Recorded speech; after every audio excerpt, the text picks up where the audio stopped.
Buenas. ¿Ahí en vivo todavía? Sí, Dale. sí. Y después, entonces, esta es antisimétrica. Esta parte de aquí. Entonces, van a ver, después lo vamos a ver en detalle, cuando tengamos que resolver con este método algún problema con simetría, directamente podemos decir que es igual a 0, el BM. En este caso en particular, el otro que es antisimétrico, bueno, es clarito, ¿no? Es el término este que tiene el CM, ya lo hablamos, la función seno hiperbólico es antisimétrica. Y después esta, que no es otra cosa que I, por el seno hiperbólico.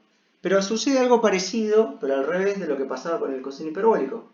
Fíjense, ¿qué me hace? Como el seno hiperbólico va para abajo, para valores negativos de I me lo sube para arriba, entonces me queda una cosa así. Esto sería seno hiperbólico por I. Me lo vuelve a ser simétrico al multiplicar por I. Entonces, en el caso de un problema simétrico, ya podemos partir de la base de que CM y BM tienen que ser iguales a 0. De vuelta, ¿no quieren asumir eso? Bueno, van a tener que resolver más ecuaciones, van a tener que plantear más condiciones de borde, nada más. No es grave. Si no me creen, lo pueden hacer. Pero se van a ahorrar un buen trabajo con eso. ¿Hasta acá? ¿Me siguen todos? Sí. Bueno, fíjense que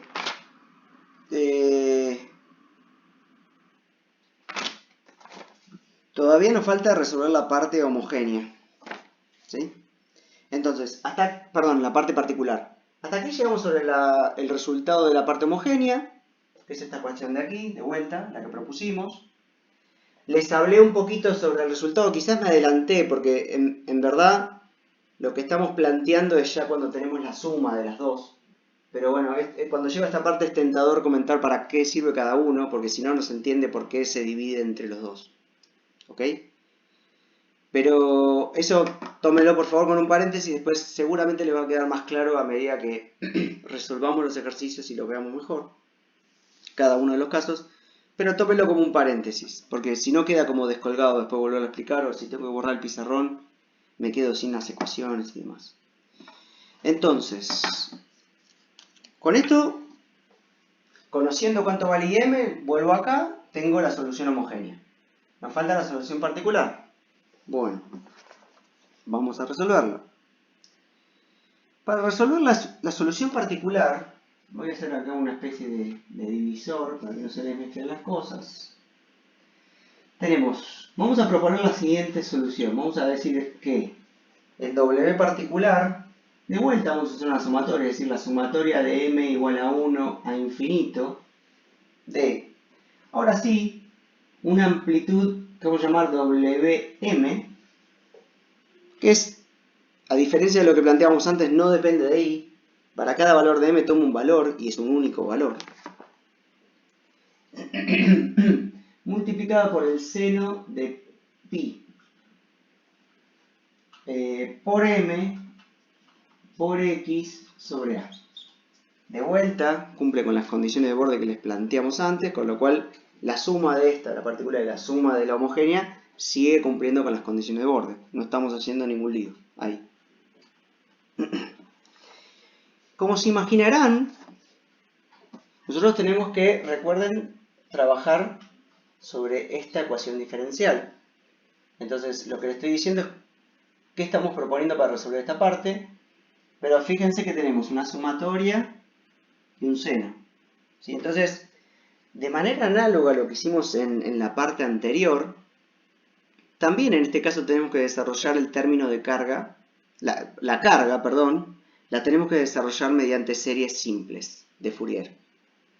Para una vez que nosotros reemplacemos aquí, podamos de alguna manera deshacernos del término de sumatoria y del término de seno, que obviamente vamos a hacer lo mismo que hicimos en la parte anterior. Entonces, lo que tenemos que proponer aquí también es un desarrollo en serie de P de X, donde, como les dije, P únicamente puede depender de X, ya directamente lo ponemos en función de X.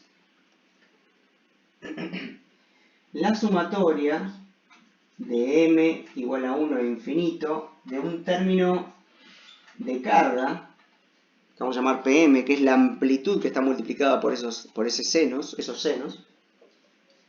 multiplicado por el seno de vuelta de m por pi por x sobre a. ¿Ok?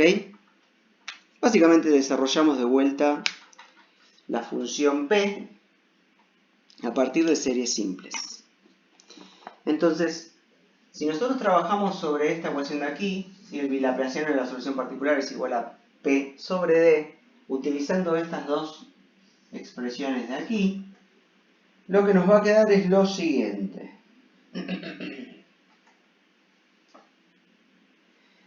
La sumatoria de m igual a 1 a infinito de Wm, el término de amplitud, multiplicado por m por pi sobre a, todo esto elevado a 4,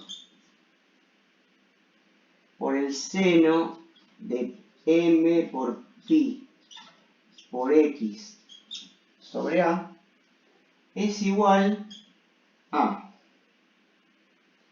1 sobre d, 1 sobre la rigidez de la placa, multiplicado por la sumatoria de m igual a 1 a infinito. Vamos a ver si me alcanza el pizarrón. Multiplicado por pm, multiplicado por, creo que si lo condenso un poquito, el seno de m por... ¿Ahí ya no? Ok. Esto es el seno de... Ok. El seno de m por pi por x sobre a. ¿Sí? O sea, pm por esto. ¿Ok?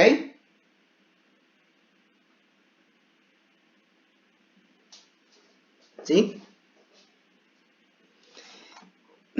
Entonces, bueno, de aquí podemos despejar el Wm, que es el que necesitamos para, volviendo aquí, calcular el Wp y después sumarlo al Wh. ¿Qué vamos a hacer? Vamos a despejar el Wm. Bueno, de vuelta. Sí. Vale.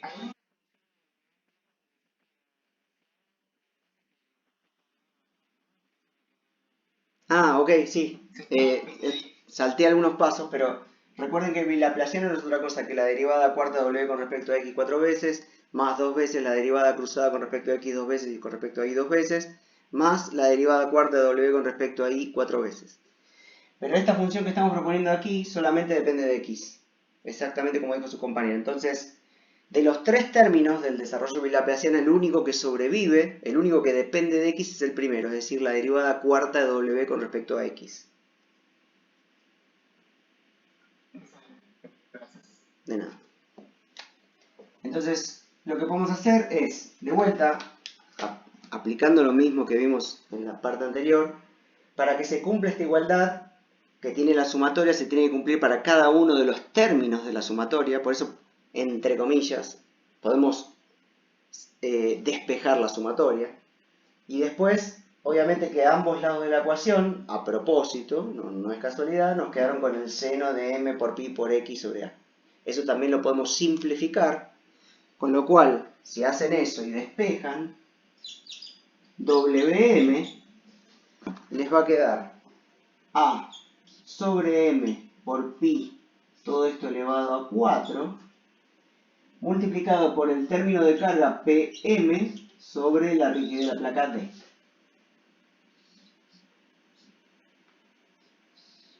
Fíjense que esto es análogo a lo que hicimos en la primera parte de la clase, donde nosotros necesitamos resolver el W.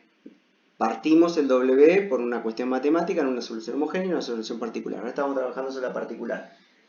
Para resolver la particular necesitamos conocer esta amplitud Wm, que depende de cada m. Entonces, planteamos la ecuación diferencial, resolvemos, despejamos, y nos queda que todavía tenemos un término Pm, que es el término de carga, es la amplitud para el desarrollo en serie de la carga P que depende de X. ¿Ok?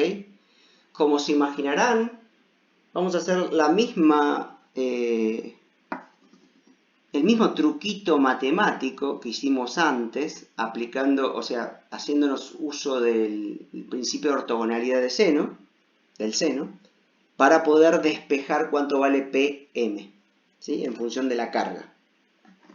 Es exactamente lo mismo que antes, pero lo voy a escribir para que les quede a ustedes. Permítanme, voy a borrar una parte del pizarrón nomás.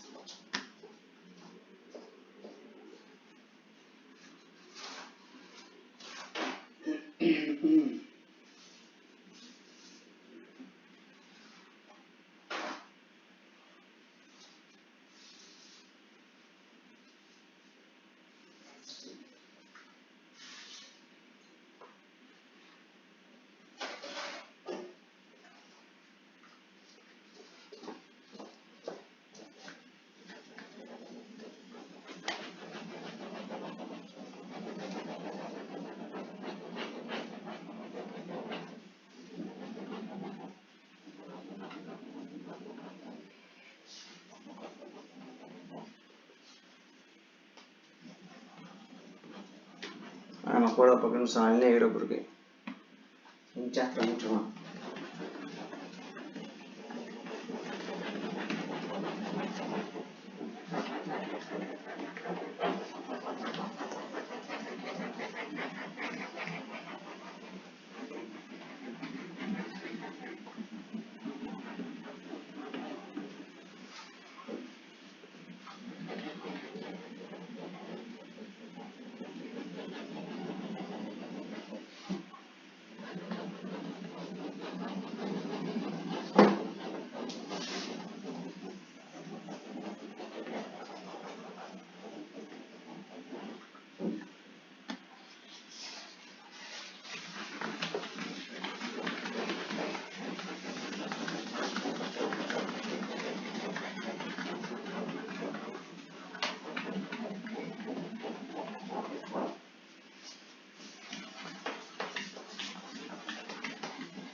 Creo que con esta parte me alcanza.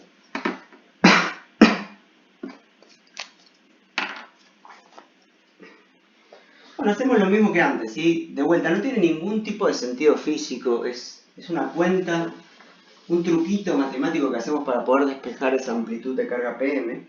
Lo que hacemos es la integral entre 0 y A de P, que únicamente depende de X, multiplicada por el seno de M' por pi por X sobre A diferencial de X.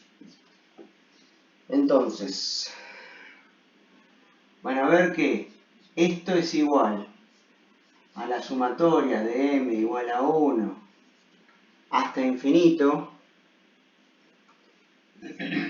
de PM de la integral entre 0 y A del seno de M' por pi por X sobre A multiplicado por el seno de M por pi por X sobre A diferencial de X. Y de vuelta, como vimos antes, esta integral solamente toma valores cuando M' es igual a M, y en ese caso la integral vale A sobre 2. Y cuando M' es distinta de M, la integral toma valores de 0 únicamente. Entonces, esto nos va a matar cada uno de los términos de esta sumatoria, nos va a quedar un único término solamente cuando M' es igual a M. ¿Esto qué nos va a quedar? Bueno, y si despejamos PM, ya adelantándome un poquito porque ya lo vimos esto en detalle, PM no es otra cosa que la integral entre 0 y A de P, que depende únicamente de X, multiplicado por el seno de M por pi por X sobre A diferencial de X, todo esto sobre A sobre 2.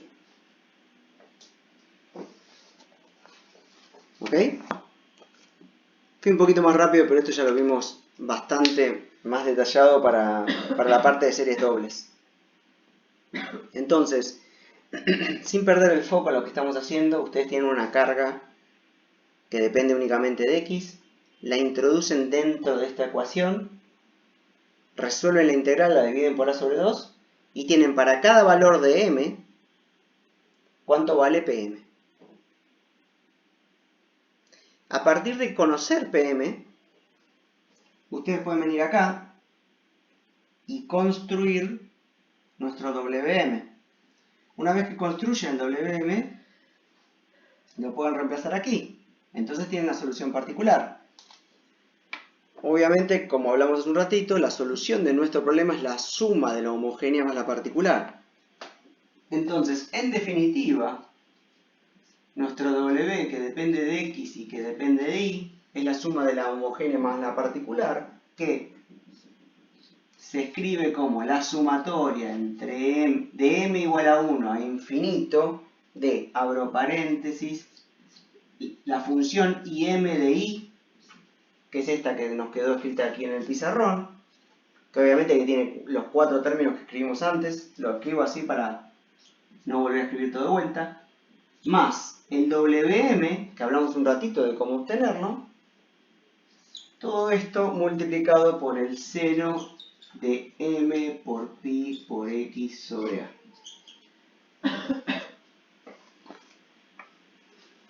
Ahí me corro, así pueden escribir. Entonces la solución final es la suma de la homogénea más la particular, que vale eso. ¿Sí? Aquí tenemos esto por esto la homogénea y esto por esto la particular. Es la suma de las dos. ¿Hasta acá me siguen todos? Buenísimo. ¿Qué más puedo contarles? Bueno, ya la clase que sigue empezamos a... Yo les pido, por favor, antes de venir a la clase que sigue, el jueves que viene, siéntense, tampoco tienen que dedicarle mucho tiempo. Si vienen en el colectivo, en el subte, dedíquenle 15 minutos a releer todo lo que vimos en esta clase. Porque yo lo voy a dar por sabido y vamos a avanzar en la solución de los 8 ejercicios del TP número 4 de placas planas delgadas a partir de estos dos métodos analíticos que vimos hace un ratito. ¿Ok? Antes de pasar a la parte esa, vamos a hablar un poquito sobre condiciones de borde. Porque ustedes ya lo vieron, ¿no? Me dijeron, al principio de la clase me dijeron que ya condiciones de borde lo vieron, así que me habilita a mí a hablar un poquito sobre eso. Si bien va a quedar, de vuelta, va a quedar mucho más claro cuando lo apliquemos a ejercicios, vamos a hablar sobre algunos conceptos que vamos a utilizar. Que son útiles, más allá de que lo vieron en la teórica, repasarlo o mirarlo desde otra perspectiva. ¿Sí?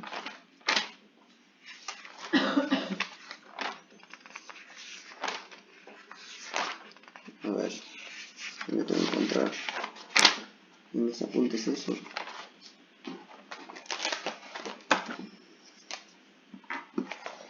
Fíjense, condiciones de borde.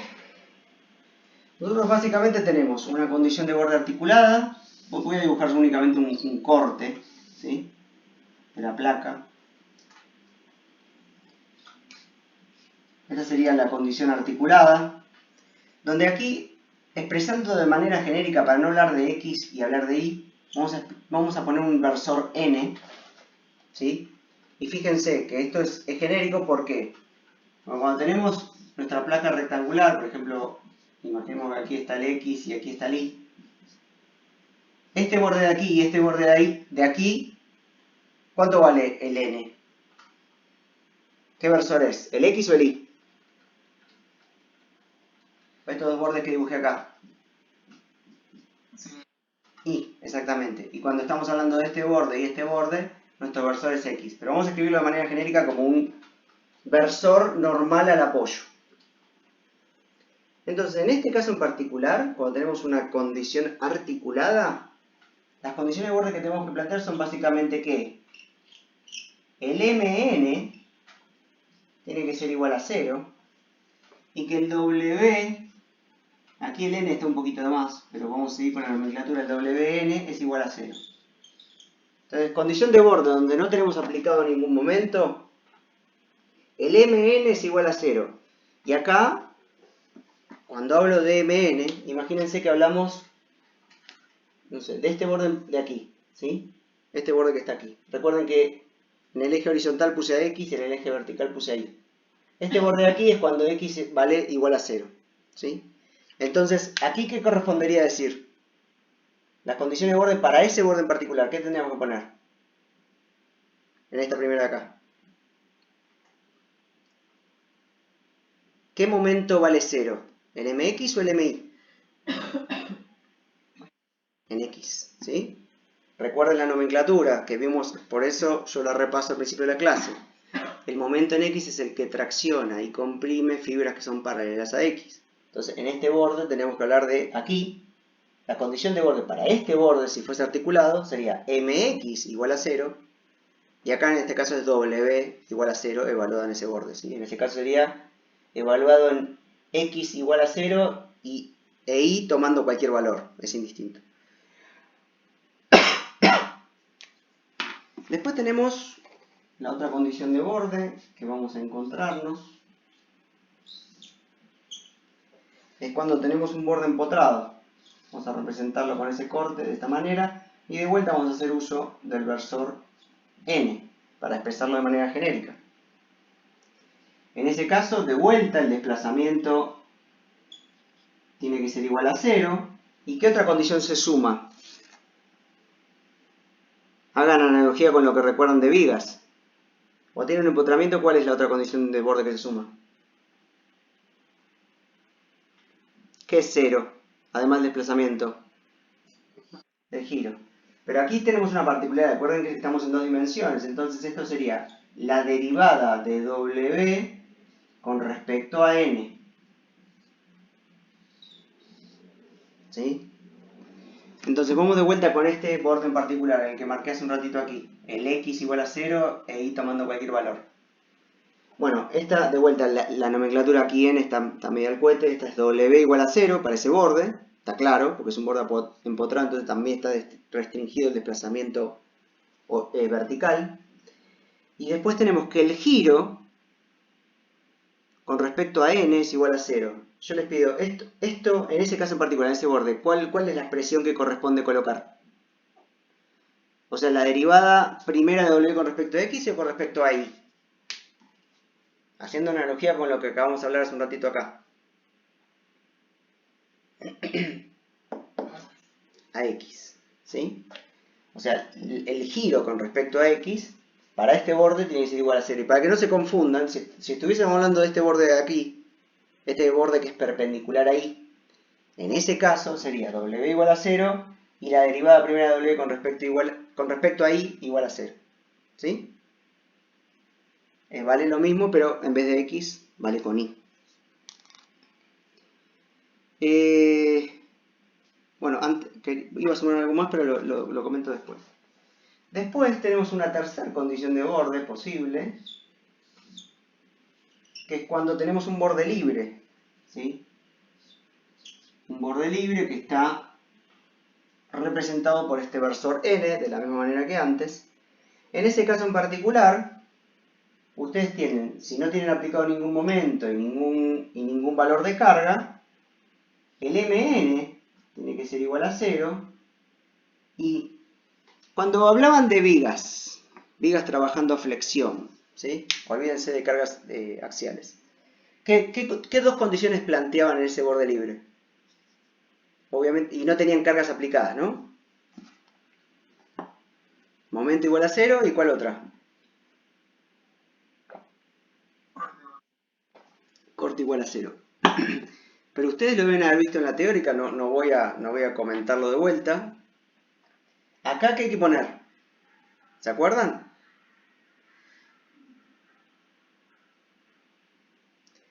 El corte efectivo, ¿sí? Lo que ustedes, no sé si usan la misma nomenclatura en la teórica, pero es el Bn igual a 0. Ahí tienen que utilizar el corte efectivo. ¿Ok? ¿Cómo se calculaba el corte efectivo? ¿Se acuerdan? Era básicamente el corte, el Q, el corte real, más la derivada del momento torsor con respecto a ese borde. ¿Ok? Y esto no voy a hablarlo porque lo vieron en la teórica y seguramente Javier se extendió sobre ese tema y habló un montón sobre el corte efectivo. ¿Por qué corresponde tomar corte efectivo y no corte? Eso les pido que lo repasen un poquito de la teórica, no lo voy a mencionar. Si por alguna razón no fuera la teórica, por lo menos tengan presente que en el borde teórico, en el borde libre, no corresponde utilizar el corte, sino que el corte efectivo. Por lo menos hagan esa distinción y vayan a repasar la teórica por qué. ¿Okay? Pero por lo menos que levante la alerta es. Una particularidad que nos va a simplificar también mucho cuando planteamos las condiciones de borde. Por ejemplo, en este tipo de borde que usamos mucho, ¿no? En el borde articulado. Y vamos a trabajar por simplicidad, para no hacerlo de manera genérica, vamos a trabajar de vuelta sobre este borde. ¿Sí? Este borde que está aquí. Es decir, cuando x vale igual a 0. Entonces, en ese caso, lo que tendríamos que plantear es que mx es igual a 0. ¿Sí? Pero ¿cómo se calcula mx? Y lo vimos en la primera parte de la clase donde les planteé esa relación entre las curvaturas o derivadas segundas y esa matriz de 3×3. ¿Se acuerdan cómo era? Era menos d de la derivada segunda de w con respecto a x dos veces, más nu veces la derivada segunda de w con respecto a y dos veces. ¿Ok? ¿Entienden de qué estoy hablando acá? Con la matriz que vimos al principio, que ustedes ya vieron en la teórica, básicamente estoy multiplicando la primera fila de la matriz por el vector vertical compuesto por las curvaturas. ¿Sí? Al hacer esa multiplicación de fila por columna me queda esto. Pero yo les hago una pregunta. Cuando ustedes están planteando las condiciones de borde y quieren despejar, por ejemplo, en el caso de lo que vimos recién, algunos de los términos que quedaron, ya sea el A, el B, el C o el D, podrían hacerlo de esta manera, es correcto, pero la verdad es que es mucho más simple.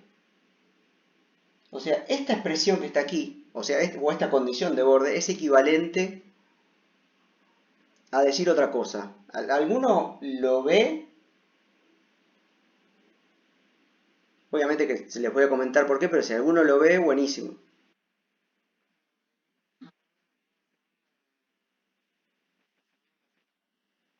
¿Y qué derivada segunda? Bueno, estuviste cerca, pero no ambas. Porque hay una sutileza que es interesante de plantear. Sí, vos lo miraste más matemáticamente, o sea, decís, si esto es 0, el paréntesis tiene que ser igual a 0. Y está bien, es una manera de verlo, por lo menos ya te sacaste un término, o sea, vale. Pero la verdad es que solamente esto es equivalente a decir que este término, para este caso en particular, de mx, es decir, que la curvatura con respecto a x es igual a 0.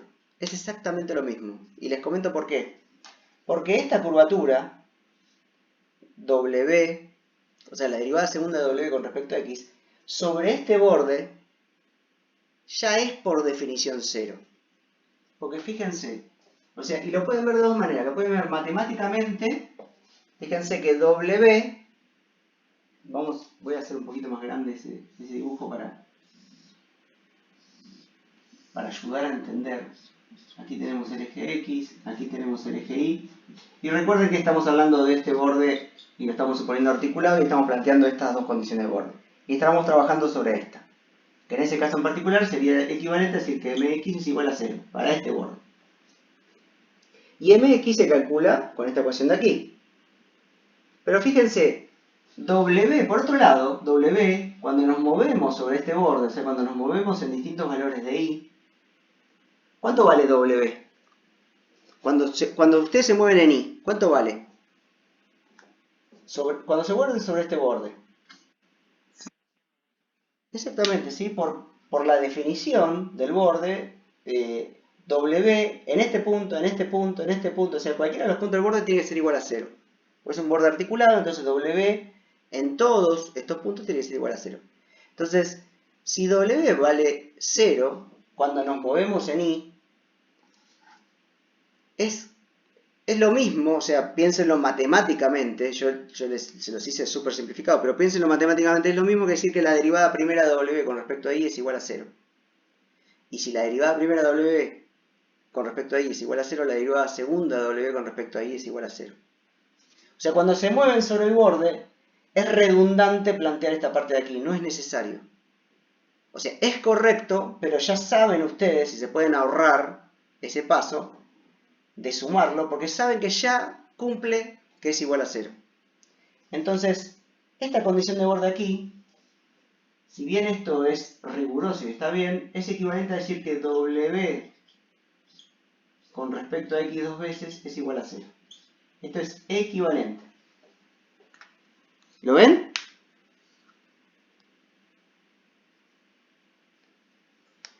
Sí.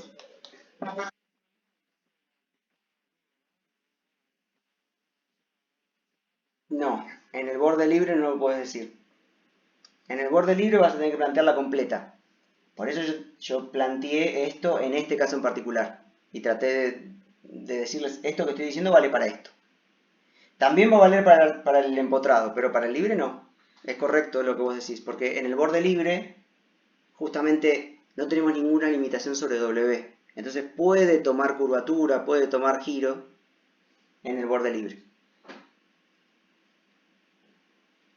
Pero para esta condición de borde y esta condición de borde, podés ahorrarte bastante, o sea, podés ahorrarte una derivada segunda, fíjate que no es mocapavo, se pueden ahorrar una derivada segunda, y bueno, esta suma y la multiplicación mucho numéricamente no suma, pero las derivadas segundas sí suman laburo. Entonces no hace falta plantearlo, es simplemente esto es equivalente a esto. Y obviamente, extrapolando este resultado, imagínense que esta es una placa rectangular simplemente apoyada en los cuatro bordes. Aquí tendríamos que plantear esta otra condición de borde, es decir, MI igual a 0, y esto es equivalente a decir que la derivada segunda de W con respecto a I dos veces es igual a 0. ¿Sí? En vez de X aparece el I. Es exactamente lo mismo, pero conceptualmente es lo mismo. ¿Ok?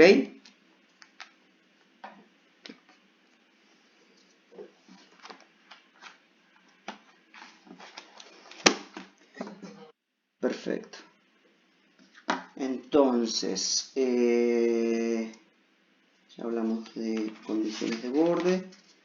Bueno, fíjense que si yo me quedaría acá y no avanzara, pero ustedes le ponen un poco de garra, con lo que les acabo de comentar ahora podrían resolver hasta el ejercicio número 5. Obviamente que las clases que siguen vamos a resolverlo juntos y vamos a ver las particularidades de cada ejercicio, pero ustedes ya tienen todas las herramientas disponibles para resolver hasta el ejercicio número 5. Porque ya saben analíticamente cómo resolver la ecuación diferencial de Lagrange, porque saben, bueno, esto es un repaso porque ya lo vi en la teórica, pero saben las condiciones de borde que tienen que plantear para cada caso en particular, y saben cómo resolver en función del problema que tengan, si con un método o el otro. Después, bueno, es ponerlo en MATCAD, aparecen algunas dificultades, como les dije, algunas veces se ponen muchos términos sumatorios, el MATCAD se cuelga. Está también el tema de cómo graficar en 3 dimensiones. Fíjense que en el campus tienen un MATCAD genérico, creo que está resuelto con series dobles, si no me equivoco, donde tienen como una ayuda para graficar, por ejemplo, el momento o el desplazamiento, no me acuerdo cuál está. De todas maneras, yo la clase que sigue o la otra, voy a ir con la computadora y con un proyector y les voy a proyectar ese MATCAD y vamos a hablar sobre algunas cositas, algunos truquitos, algunos tips de cómo usar el MATCAD para graficar esto en 3 dimensiones, ya sea el desplazamiento W o las solicitaciones, las que ustedes quieran. Los momentos, los cortes, el corte efectivo, lo que ustedes tengan ganas de graficar, se puede graficar. A partir de todo lo que vieron ya tienen todo eso. Por lo menos como herramienta lo tienen.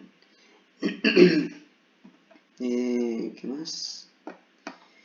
Después, bueno, ya me parece que está, los voy a dejar medio volteados.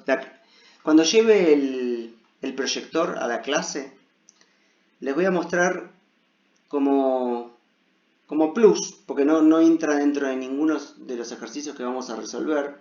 Es como un plus para el que quiera avanzar un poquito más. ¿Cómo podríamos utilizar series dobles de Fourier para resolver una placa triangular? ¿Sí? Es decir, vamos a resolver una placa triangular isósceles de esta manera. Y les adelanto, porque de todas maneras está en la bibliografía y demás, pero lo que se hace en este caso es una placa rectangular ficticia. Resolvemos una placa rectangular ficticia de la misma manera que resolvimos con series dobles. Y, por ejemplo, imagínense el caso que yo tengo en el apunte, tiene una carga entrante puntual ahí. Imagínense. Entonces lo que ustedes hacen es extienden la placa imaginariamente para que sea rectangular y la puedan resolver con las ecuaciones que tienen. Y ponen una carga espejada pero de manera antisimétrica. O sea, con respecto a la diagonal, que es nuestra condición de borde que nos va a costar plantear, está a la misma distancia, ¿sí? Medida perpendicularmente, nada más que acá, bueno, acá no se ve muy bien en la pantalla, pero acá la dibujé con una X, como que es una carga entrante y acá es una carga saliente. ¿Sí? Sería una cosa así. Básicamente estamos agregando ficticiamente una carga que no existe. Y vamos a resolver la placa rectangular con esta carga entrante y le vamos a sumar la solución de la placa rectangular con la carga saliente. O sea, aplicamos principio de superposición y hacemos la suma de los dos. ¿Qué vamos a lograr ahí? Bueno, nos vamos a lograr generar en esta diagonal de aquí una condición de borde artificial por el hecho de que hay simetría de revolución. Por lo menos desde el punto de vista geométrico. Entonces, como hay simetría y tenemos cargas antisimétricas, la magnitud en este caso, no podemos tener magnitudes antisimétricas en un eje de simetría. Entonces, se los adelanto, ficticiamente vamos a generar que W en toda esa diagonal sea igual a 0. O sea, nos estamos generando de manera ficticia ese apoyo en la diagonal, que no lo podemos haber planteado con lo que vimos hasta ahora. Conceptualmente se entiende, yo después les muestro es como un apuntecito que tengo preparado y les muestro el detalle de esto, pero quiero que por lo menos se lleven la idea de cómo se podría resolver. ¿Me siguieron? Son muchos conceptos que ya venimos conversando a lo largo de la clase, ¿sí? De que un eje de simetría no puede haber magnitudes antisimétricas. Entonces, nos inventamos una placa que no existe rectangular para resolver la triangular. A mi manera de verlo, es un método muy elegante para resolver un problema que matemáticamente parece complejo. Es simplemente eso, y se resuelve con las mismas ecuaciones que vimos en la primera parte de la clase de series dobles. Es relativamente simple, en verdad. Tenemos más cosas porque tenemos que resolver dos problemas y sumarlos. Y cuando veamos eso, va a ser interesante analizar esta diagonal, esta condición de borde que nos vamos a generar, porque ahí sí, esto que estamos planteando acá de manera genérica con el n, ahí toma más valor, porque el n en vez de ser x o ser y, el n en ese caso sería este versor aquí, o sea, perpendicular a nuestro apoyo. Entonces, podemos sacar algunas conclusiones más generales sobre condiciones de borde que me parece interesantes. Es como que ayudan a generalizar esto que está aquí. O sea, con esto que está aquí pueden resolver cualquiera de los problemas que tenemos en la práctica, pero al plantear esto y aparecer un n que no es ni x ni es y, es como que estos resultados se pueden generalizar y para mí queda mucho más claro un montón de conceptos de esto. Después lo vamos a ver sobre el apuntecito, ¿sí? No os quiero torturar tanto hoy porque son muchos conceptos los que vimos hoy. Pero bueno, Hasta acá llega mi garganta y la clase. ¿Alguna consulta?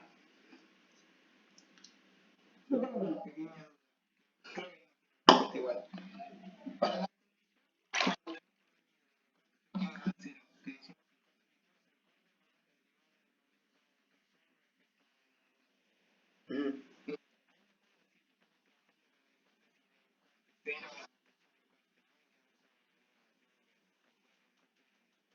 Tenés que calcular el corte efectivo. Y ahora que me lo comentaste, estoy en duda. Creo que es. Yo dije el corte más la derivada del momento torsor con respecto a n, y me parece que es con respecto a s, es la perpendicular al borde libre. O sea, es paralela al borde. Fíjense bien en la teórica, pero estoy casi seguro que es paralelo al borde el versor que tienen que usar. Me hiciste entrar en duda con eso. Pero no, tenés que plantear todo junto. Porque tenés que hacer la construcción esa, no estás planteando el corte. Si fuera así de fácil como vos me lo planteás directamente, te diría que tenés que hacer que la derivada de m con respecto a s sea, del momento torsor con respecto a s sea cero. Sería muy fácil, o sea, claro, pero no es así, o sea, tenés que construirte tu momento, tu corte efectivo, a partir de la suma de los dos. Y tenés que resolverlo con eso. Lamentablemente es así.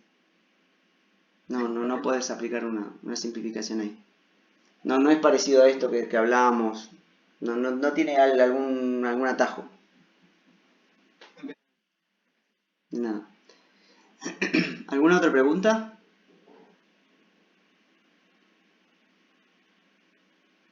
¿No hay más preguntas? ¿O están todos muertos? No sé. Una de dos. Son muchas cosas, ¿sí? Pero bueno, es necesario dedicarle una clase entera y verlo de la manera más clara posible, o por lo menos de la manera más clara que yo puedo explicarlo. Espero que les haya resultado claro. Ver todos estos conceptos antes de arrancar a resolver ejercicios, porque hay muchas cosas, ¿sí? Y si esto ya lo tienen claro, después resolver ejercicios es algo mecánico. Fíjense que es hallar W de la manera en que sea a partir de lo que vimos y luego derivar W. En el caso de los momentos hay que derivarla dos veces, en el caso de los cortes hay que derivarla tres veces. Deben haber visto la fórmula teórica. Pero no tiene mayor secreto que eso. Una vez que ustedes conocen la elástica del problema, no tiene mayor secreto. Entonces hay que dedicarle un tiempo largo a entender qué métodos vamos a aplicar, cuáles son las limitaciones de los métodos. Después el tema de condiciones de borde tiene todo un capítulo por sí mismo. Pero es esto, no es mucho más que eso. Después vamos a sumar, seguramente Javier mañana va a sumar la parte de placas con simetría de revolución. Y ahí vamos a poder ver los ejercicios que quedan, que son el 6 y 7. Y el 8 es un ejercicio que está medio descolgado, pero que yo creo que suma mucho desde el punto de vista de práctica profesional, así que lo vamos a ver. Vamos a tener que desarrollar, no la van a ver en la teórica, vamos a tener que desarrollar una parte teórica para ese punto, para el 8. Pero es algo interesante de saber. Sobre todo lo pueden usar, por ejemplo, para cuando plantean alguna placa plana bastante más compleja con elementos finitos y entender bien cómo hacer el dimensionamiento de esa placa a partir de los resultados que tiene. Entonces yo creo que suma mucho. Si bien no es, creo que es el único ejercicio que no es obligatorio de este TP, ahora no me acuerdo. Sí. Pero creo que le suma mucho. Por eso me tomo el trabajo de darlo entero con toda la teoría y demás, porque les va a sumar para la práctica profesional para el que se quiera dedicar a la parte de estructuras. Así que lo vamos a ver. Pero bueno, gracias por la paciencia y nos vemos el jueves que viene. Si no hay más consultas. Chao, hasta luego. No pasa nada. Hasta luego. Chao, hasta luego. De nada.